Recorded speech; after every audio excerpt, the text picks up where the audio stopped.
Hi, my name is Dr. Dan Sullivan, and in today's video, I'm going to be touching on what is ADHD, what are the different types of ADHD, what are some of the causes of it, and then finally, what are some treatment options that we have available. Well, let's dive in and talk about what is ADHD.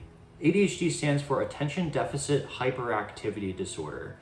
It's classified as either the inattentive type, the hyperactive or impulsive type, or a mixed type. According to the DSM-5, which stands for the Diagnostic and Statistical Manual for Mental Disorders, the 5th edition, which was last updated in 2013, there needs to be a certain amount of criteria met. So basically we have the inattentive type, and there are about 9 different criteria or symptoms that a person would have that relate to that. And so in order to be diagnosed with ADHD, a person needs to have at least 6 of those criteria. And some of those might look like often forgetful in daily activities, often easily distracted, or often does not follow through on instructions and fails to finish schoolwork, chores, or duties in the workplace.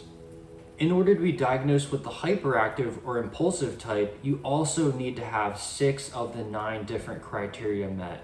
And some of those criteria are often fidgets with or taps hands or feet. They might often leave their seat in situations when remaining seated is expected, or they might talk excessively or blurt out an answer before a question has even been completed. Or the person might have a combination of both the inattentive type and the hyperactive or impulsive type. And this is actually the most common type of ADHD. In addition, since ADHD is considered a neurodevelopmental disorder, the symptoms need to have started between the ages of 6 to 12, and they're considered not appropriate for their age. Now let's dive into the cause of ADHD, which is largely unknown. However, environmental and genetic factors do play a big role. One main theory of ADHD is that there are lower levels of dopamine in the brain.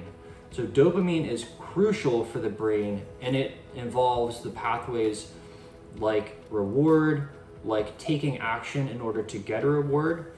Also, there may be lower levels of norepinephrine, which is involved in attention and arousal. Now let's dive into treatment options for ADHD.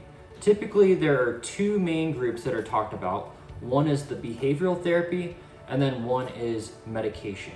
So behavioral therapy can be focused around time management or organizational skills or other behaviors that influence the environment, things like that that basically make ADHD less of an issue or the symptoms less severe. So setting up your environment and your skills can be very helpful for reducing symptoms of ADHD.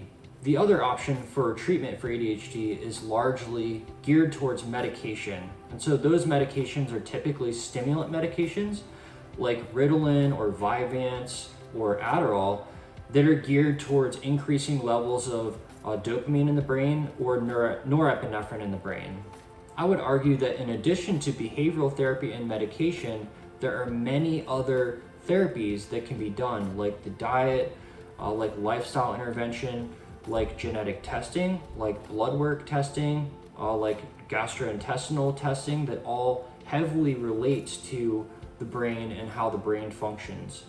So while those 2 therapies can be effective, what my channel is going to be focusing on in future videos is all about those other methods and giving you some more tools and empowerment in order to take action on those things.